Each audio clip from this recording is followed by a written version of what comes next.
Welcome back to day one of the Quake World Championship. We're going to be moving on to our next matchup. Joining me here at the desk once again are Flea and Lethal. And gentlemen, we've got cha1n versus prox1mo. I'm going to ask you about both of these players in just a moment, but as you've now probably figured out with our existing regular season QPL players, we got a chance to interview them over the course of the last couple of days leading up here to the finals. So let's actually hear from our QPL regular season player, cha1n, and what he thought about the finals heading into this weekend.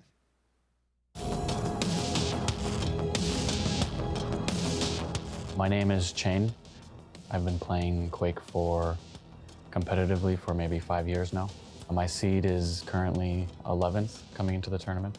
My favorite champion, probably Nyx. I feel like she offers the most creative gameplay. Can be most surprising, I think, to your opponent. Favorite weapon would be rockets, probably. I think they can really turn around fights, especially at a tournament on LAN. They offer the highest kind of burst damage as well, so probably rockets. So my journey this season, first 13 or so matches, I barely practiced. I was just very busy with other things. And then my last couple matches and onwards, I dedicated more time and focus than I ever have for Quake. So I'm excited to see how it will pay off. Being back at a live finals after 3 or so years feels much better. Everyone's in top form, practicing the most they ever do. The game also behaves the best, and it's most pure form.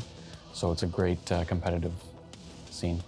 I look to kind of have advantages that I might not have online, with mindset and attitude. I look to have those as my strength coming in. Taking home first place would mean a lot to me. I've definitely put in a lot of work, and just to justify all the time and other sacrifices I've had to make, it would be great payoff and would, I think, jumpstart my return to Quake. I think based on my bracket, the hardest opponent would be Rafa until the finals, because I would meet him in the semis.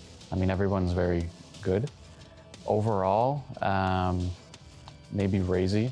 He tends to be very hard to play, but I'd say Razy, Rafa.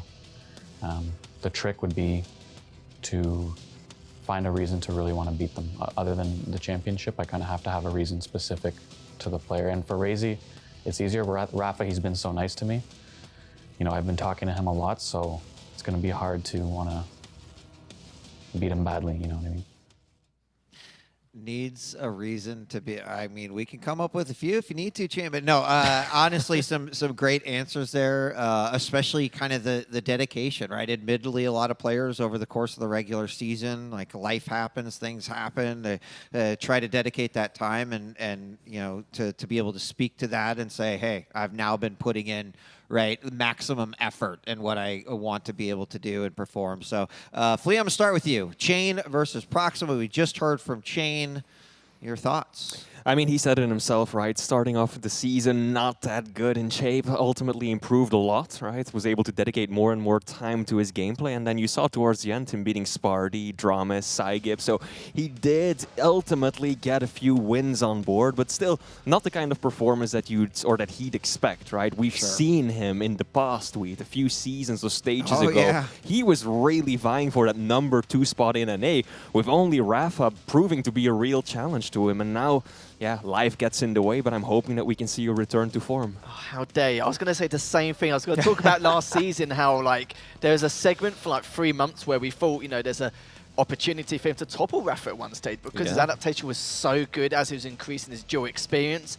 But now, though, there was a bit of a question mark this season. For the first couple of months, we were just like, okay, he seems to be a bit of a shadow of his former self. And then the last 6 weeks, boom, there he was. All of a sudden, we saw these reflections of him back in Season 2. And what makes it even better is it makes it more exciting for us, spectators casting this or watching it from home, is the fact that how he's going to perform here today and how he's going to perform this weekend, because we don't know what he's been up to in terms of how he's been scrimming, the performance and the results he's shown over the last 3 weeks. So he definitely could be a top contender, and we just don't know. Yeah, and speaking of top contenders, everyone that's come through the Challenger qualifiers to make it here to the LAN has absolutely proven that they deserve that spot. And, of course, another one of those in the mix, that's prox1mo. Yeah, prox1mo is a player who's been around for a long time, right? If anyone's been following the community tournaments in Quake, even before Quake Champions back in Quake Live, prox1mo is someone who has been omnipresent. Feels like he's there consistently all the time. You can count on him participating in these kinds of matchups. So it's really good to finally see him be able to play on LAN and play with the big shots. Yeah. Yeah, I think if you're new to the Quake scene, like only recently, like the last year or two, you probably don't know of prox1mo, but you're right, though. He has been here for a very, very long time through the Quake Champions, parts of Quake Live as well. I'm not too sure what it is in terms of LAN experience, but he's had some decent results in community tournaments and events in the past here. But again, it's a different kettle of fish. He's going to be up against cha1n, who's been looking really, really strong so far. So with prox1mo, it's going to be a tall order, but I'm very excited to see what he can do. We've seen some great players from him, actually qualifying from here. He's got some great mechanics as well, bit predictable in his rotations, but his aim skill does back him up on a lot of occasions. Yep. All right, well, picks and bans are ready. Let's take a look at what we got coming up here for the next series as we see Awoken picked by cha1n, Insomnia thrown up by prox1mo, and then the final map, potentially Blood Covenant. So any comments on what we see here from the picks and the bans? One of the things that stood out to me is that when I looked into prox1mo's recent games, I noted down that he almost always goes for the medium champions. That was just very consistently what he went for. So when I'm looking at these picks and bans, starting off on Athena, ending with Slash if it gets to that tiebreaker map, that's going to be interesting to see. And then also throwing Strog in there. So he's really doubling down on his movement abilities. Yeah. Yeah, one thing I'm going to add as well, cha1n, his best map statistically has been Veil and Awoken. As you can see, Veil's been banned straight away. cha1n's obviously going to pick Awoken straight afterwards, and I like how prox1mo hasn't selected Deep Embrace. Deep Embrace is a map which cha1n is not keen on at all, again from a statistical perspective, but maybe Insomnia is a map where you can maybe throw him off to a certain degree as we go into Blood Covenant. An interesting matchup as the Athena, as you said, has been picked on the first match, so won't be selected here. But we have seen Doom on a rare occasion select on Blood Covenant. We've seen k1lson perform some amazing show of pedigree skill across the board on Blood Covenant, and a Slash again, another convenient pick there, quite a common pick, especially on Blood Covenant, to try and counteract what he can do with the Doom. So yeah, we'll have to see how it goes, but I think it's what we expected in terms of the map choices especially. Well, go ahead. No, I was just going to say, interesting that in Insomnia, again, both players going for really fast and aggressive champions. You and I, we were talking while Toxic was playing, right? Like, we don't see Galena picked on that map very often, even though it makes a lot of sense. So curious to, again, see both players go for these faster ones. And of course, that didn't quite work out the way that I think Tox would have liked it to. And maybe that map is not meant for that, but it does seem like it's kind of the go-to is like, let's throw the speed out, let's get the action going, and it's understandable. So it looks like both players are in the lobby, ready to go. Picks and bans have been set, so we're going to be kicking this one off here pretty soon. Any predictions that you want to throw out there? I think from the way cha1n's performed the last 6 weeks, it has to be a 2-0. I can't see it going any other way. But we said that before, but look how great the lower seeds have been performing. I'm not going to predict anything out of the realms of possibility here. So. Yeah. I'm going to say 2-1 for cha1n. I think that prox1mo, based on the few matches that I've been able to watch him play in the rehearsal area, he's looking good. I think he can take at least a map. Good. Well, in an environment, equal playing field, hopefully feeling comfortable, both of these players. And we are about ready to jump in the games. It looks like a match has been found, and we are hopping in. So, ladies and gentlemen, I'm going to let Flea and Lethal take you through this one. Gentlemen, I'll see you on the other side. Thank you very much indeed. And do you know what? I'm so glad we get to see prox1mo play finally in a LAN environment. We know he's been in the Quake scene for such a long time. I'm sure a lot of the hardcore fans especially know this. And it's just great to see him here, great to see him actually try and perform to the best of his ability to try and establish himself further. And we know that he's been in numerous different community tournaments over the years here. But cha1n is going to be the person, the man with a plan to try and put a halt to that and try and chuck him into the loser's bracket instantly or straight away as fast as quickly possible. But again, you cannot underestimate this guy. He's got some good mechanics, good aim skill across the board here, and someone you need to keep a careful eye on.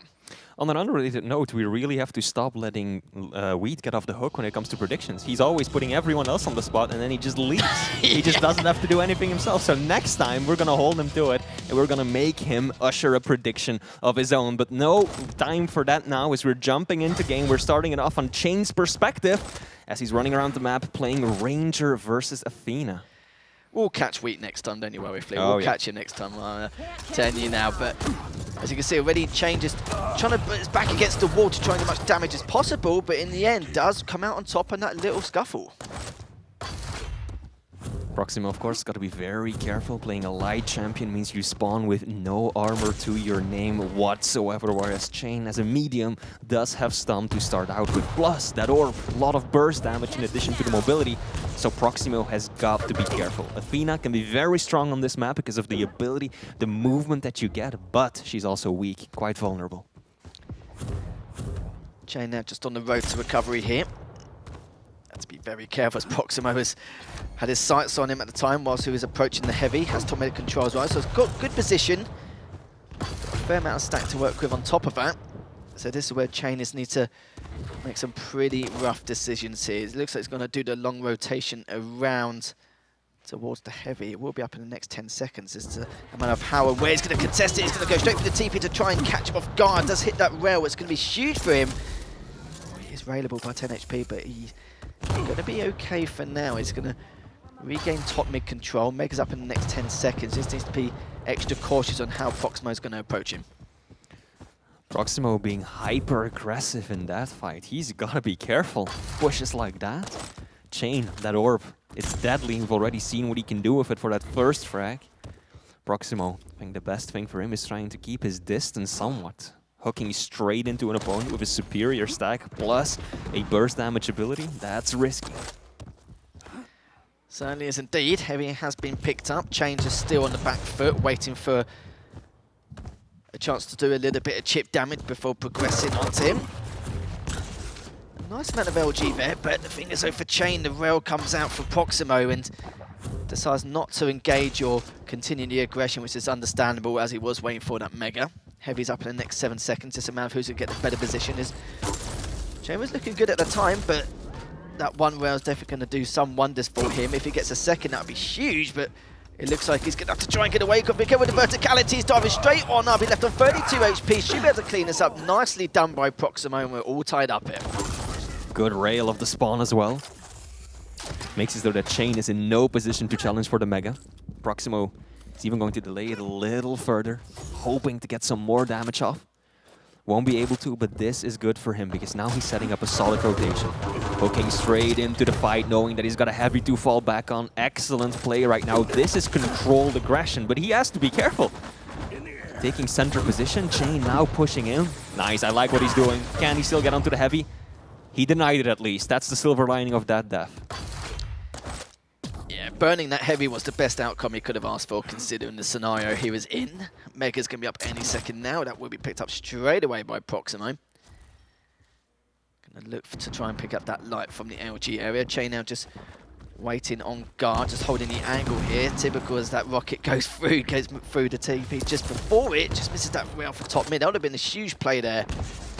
But cha1n, if he stopped him from doing that, just pretending to do that rocket jump, or maybe failing it just a tad, considering from what we saw there, but I'll give him his dues. So he hits that rail across top mid. So approaching the 4-minute stage here, I'm impressed by what we've seen from prox1mo so far. We've not seen him chase or be over-aggressive. He's been quite a balanced player in this matchup, and it's really shown his good form so far. Now cha1n looking for a way back into this. He knows that if he can land one good rail, he's going to negate so much of the stack advantage that prox1mo has, that they're basically on equal footing. Oh, but that speed into the rockets. cha1n now on the back foot, has to drop down, is railable. Can he escape? Yes! Manages to dodge the shot. Will live to fight another day, as prox1mo is the one to set up for the Mega. Oh, look at that, 18 HP. What's cha1n going to be able to do here? Oh, that was kind of close, but he knows he's still weak. Goes from a different angle entirely. Through cha1n off, and it's going to be prox1mo with the lead. And just catching up on stack there. Cha1n going to be directly above him. 10 seconds left to decide how he's going to approach this Mega, but Cha1n decides to try an LG, but he's going to be flying on up above the waterfall. We don't really see often, but the orbit's just going to pay its dues and tie things up. Good tri-bolt instantly, knowing that prox1mo, if he was going to get around that rocket spawn, he's going to try and go up towards the light top mid straight away here. So good stuff from Cha1n, just to deny that a little bit, just to add a little bit more damage to the tally. He's going to be going on forward, but Cha1n decided to back off once again, knowing that Heavy's going to be up, just delay it just a little bit, just to throw prox1mo off a tad. Can't remember the last time I've seen anyone in the cove up on top of the waterfall in the QPL. That's Yeah, something you see very rarely. Now both players still tied in terms of frags. This is a good opportunity for Cha1n though. Mega is his. He's got a sizable stack advantage. He's gonna push in, but oh, that rocket to the face is going to make him reconsider. Can't make a push on Heavy now. Unless he lands a rail, and he will. Good stuff from the Canadian. Heavy will be his prize, his reward for winning that fight. Catch me now. Oh, prox1mo.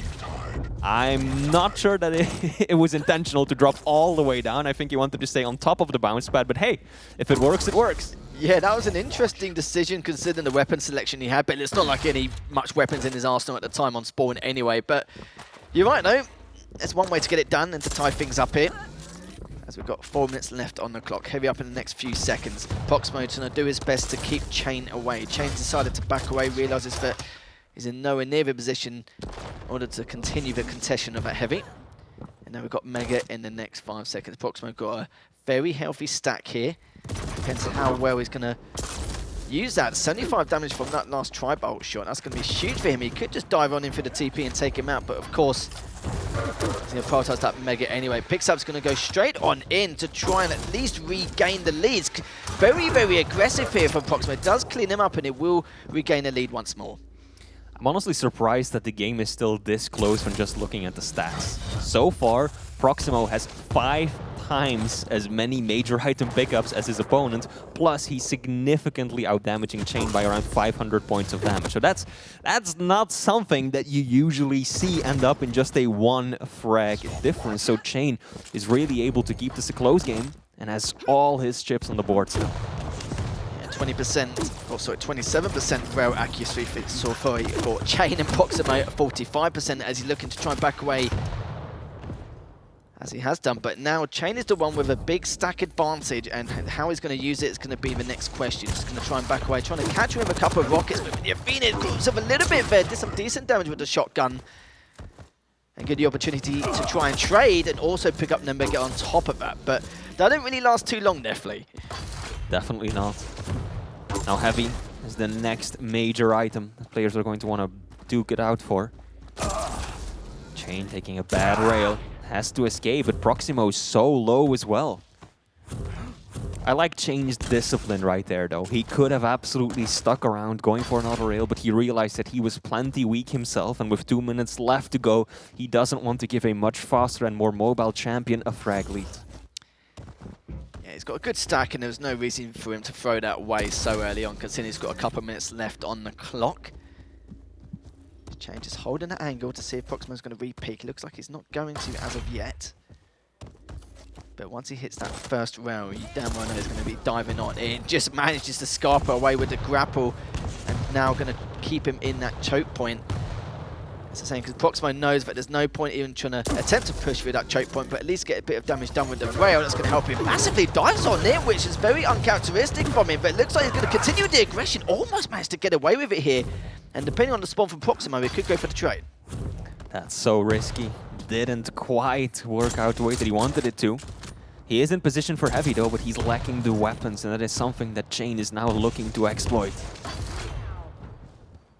prox1mo hooking himself up there. He knows that time is not on his side, a minute left to go. I like how Cha1n is adapting to that though. Did you notice his positioning as far back as he could possibly go, just in case prox1mo would try and hook up by using the wall on either side. He wants to position himself as far back so that he doesn't eat a direct rocket like he did last time. Clever plays. Cha1n definitely adapting to his opponent now. Learning from his past mistakes, we're diving on in as prox1mo will be cleaned up just like that, and with the stack Cha1n has at the moment, it's just going to make matters worse for prox1mo to come back in this matchup, especially with his starting stack.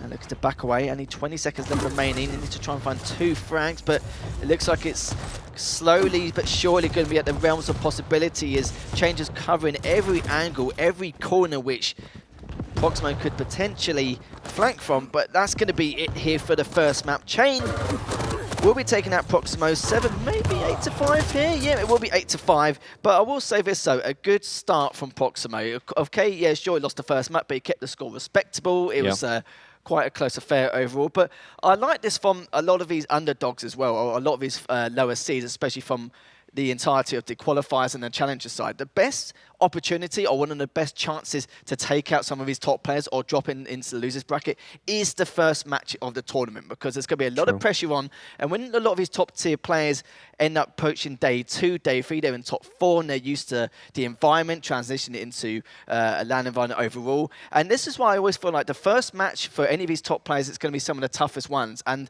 all the players from the qualifiers and the challengers have really put on a really strong showing overall. Definitely true, but on the other hand, I think that there were quite a few mistakes on prox1mo's side as well, right?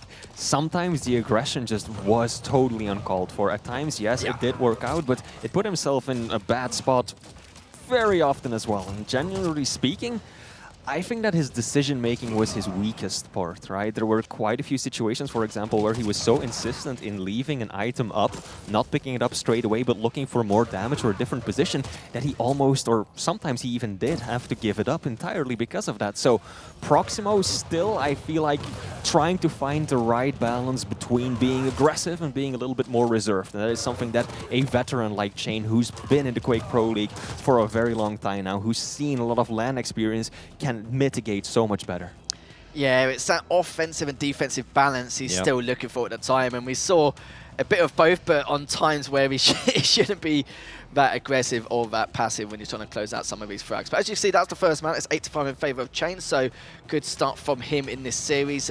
Make his debut here in the Quake World Championships today, and you can see for the rail percentage as well, prox1mo 46% to the 35 from cha1n.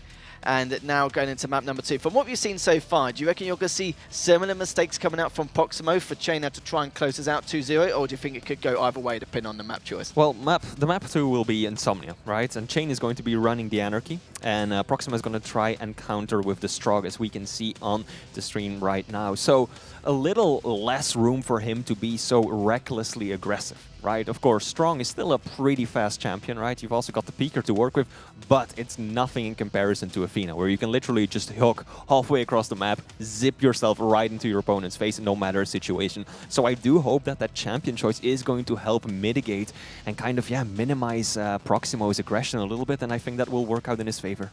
Yeah, you can see from the champion choices as well, all that agility there. You can see from the Slash, the Strog, the Athena as well. Anything in order to help chase down those frags, you see, make sure he has that potential every single time without fail. So we'll see what happens this time, man. There's going to be a bit of a role reversal because we've got the Strog versus the Anarchy. With the starting stack, it's not going to do cha1n any favours, but we'll have to see what we could do in terms of that spawn frags overall going into this matchup. But for prox1mo, yeah, sure, fair enough. There was a few struggles here and there. I do agree, but there was time it was a bit overly aggressive and a bit too passive on a lot of occasions, especially contesting some of these items. But for cha1n, is still looking pretty strong, considering his aim skill wasn't the best, but it was enough to make some of those big brain players as intellectual prey to keep him at bay. Yeah. I also think that Insomnia really isn't a bad map for prox1mo to play on right now, because if we look at cha1n's history, the #1 map that he bans whenever he is able to is Insomnia. And that was by a huge margin in comparison to any of the other maps. So the fact that prox1mo gets to play one of the newest maps, as also one of the newest players to enter the potential Quake Pro League, that could really work in his favor, because this is clearly an arena that cha1n wants to avoid. And if prox1mo has practiced on this, if he knows this one in and out, he could have a significant advantage. Yeah, everyone has that one map where they want to try and throw off their opponent somehow, some way. This season alone, we've gone from a map on Awoken where it's the most played map in the Quake Pro League this season, and then we've got Insomnia, which is the least played. But it makes a lot of sense as well. It's not even because it's been banned so many times. Just a lot of players don't really favour it. Just the meta is still looking to be established. Yeah, so it's been established to a certain degree, but not fully exploited. Like, of course, you know, your Blood Covenants, your Awokens, etc., etc. But to see how cha1n's going to perform so far, I think we're going to get to a point now in the second map. He's transitions nicely into a LAN environment. His aim skill's going to improve now. He's in a different setting here, but the more cha1n plays, the more there's that chance where he can increase the gap in terms of the scoreline and try and make something happen here. But for prox1mo, this could be his last map in the winners bracket. It's a 1-0 lead in favor of cha1n. And we'll see who's going to drop down to losers or who's going to go into the next round of the winners. We're going to kick things off from cha1n's perspective and see exactly what shenanigans he's going to be up to. He's got the Anarchy, secures himself the Mega Health as well. But prox1mo is already outstacking him because of that heavy that he's got to play around with. Now let's see prox1mo. He's got the high ground, looking for an angle, trying to connect with some rocket damage. He's actually just going to go all the way around to pick himself up the rockets. Okay.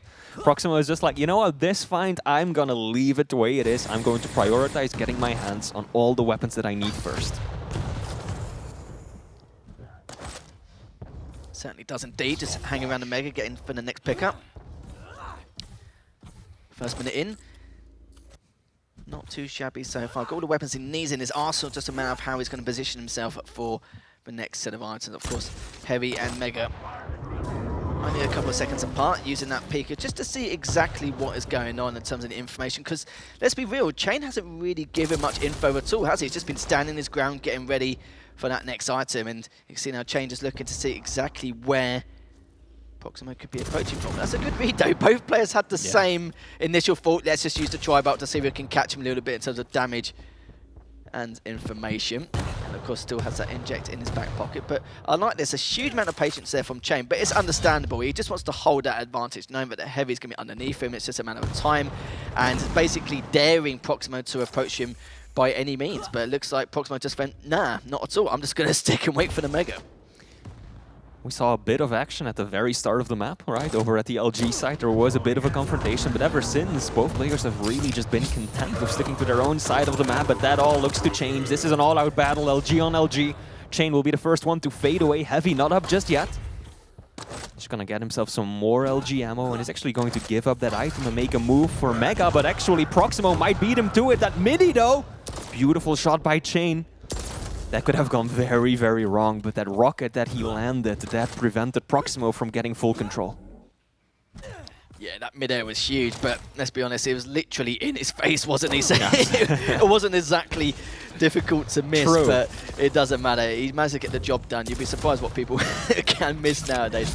As cha1n has to pick up the heavy again, but looking very good in terms of item control. As you can see, 4 items for cha1n, but actually 5 for prox1mo, so it's actually not been in too bad in terms of the item department either. Misses that rail, he's only on 30 HP. This is prox1mo's chance to try and catch him with that mobility, and he has done. Finally gets the first frag on the board, nearly 3 minutes in. This could be almost a chance for him to try and increase that, but doesn't want to go for it. The click, out of ammo, didn't have any rails left to fire. Could prove to be important later on, but so far prox1mo looking pretty, got himself a good position. He's even gonna find cha1n randomly, flying around the map, breaking at speeds with that Anarchy, of course. I think prox1mo is just like, you know what? Looking at how you're playing right now, I am just going to wait for you to come to me. I'm going to set myself up around these major items. You're gonna show your face sooner rather than later, and then I'm going to have my advantage. And prox1mo not doing anything to get himself into trouble. Still got that huge lead. David can take a few risks if he wants. Using that big to see what he can find, but will find cha1n almost directly in front of him as he's going to try to approach his Mega, but dropped all the way down. And he decides to discontinue that engagement, but decides to go for the TP. We'll find him with the LG, but cha1n's LG just a little bit better. But he's diving in and he could catch it with the rockets here. Uses the inject, 1 HP. Won't be a dream though, as he does pick up that heavy. And now we can see cha1n all tied up and looking to try and get map control back too. I feel like both of these maps so far can really just be described as messy. You know, there hasn't really been any consistent control.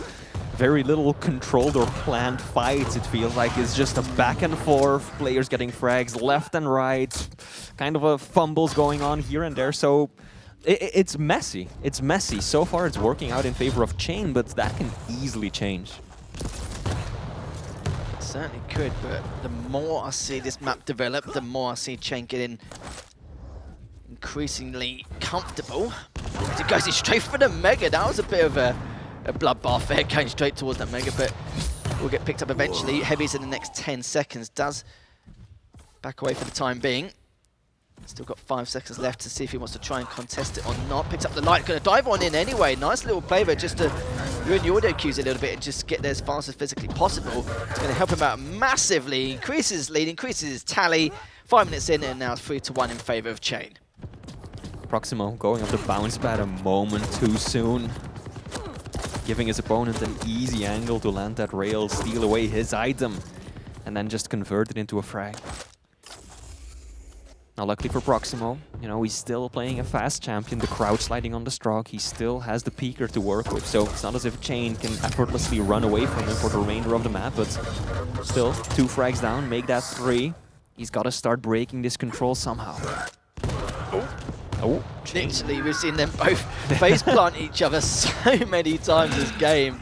But it just means they both got the same idea, but the right idea as well, just at different angles entirely. 4 minutes left as prox1mo still trailing behind by a 4 frag deficit, looking to see what he can do. And he definitely can. With the Anarchy starting stack, there's no reason why he can't, but cha1n's been doing really well so far, but prox1mo with that rail going up that jump pad, that's exactly what he needed. And he can do a little bit more, stops him from getting the heavy here, Flea. That was huge from prox1mo to bring himself back in this matchup. That was a costly fumble on cha1n's end, right? He kind of switched weapons and then switched back to a different one while he ran into prox1mo in that doorway, and that ended up costing him the frag. Quickly turned into another, so now this is very well within the realm of possibility. 2 frags in 3 minutes, 30 seconds. prox1mo can absolutely do it, especially if he can keep in control of the items. Beautiful little rail right there. cha1n barely even visible. This is looking good for prox1mo. This could be the start of something.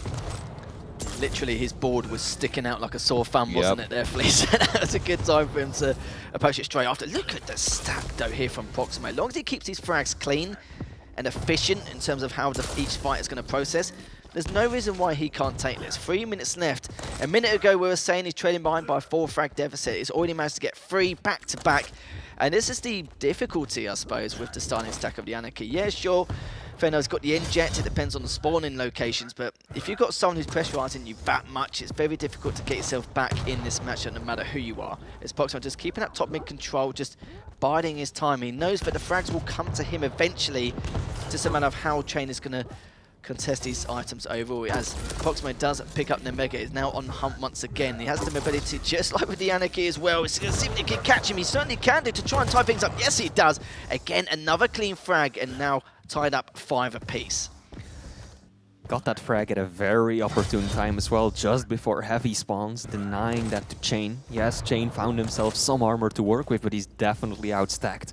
Probably not in the best position to make a move on Mega, but we've seen some crazy things this map already.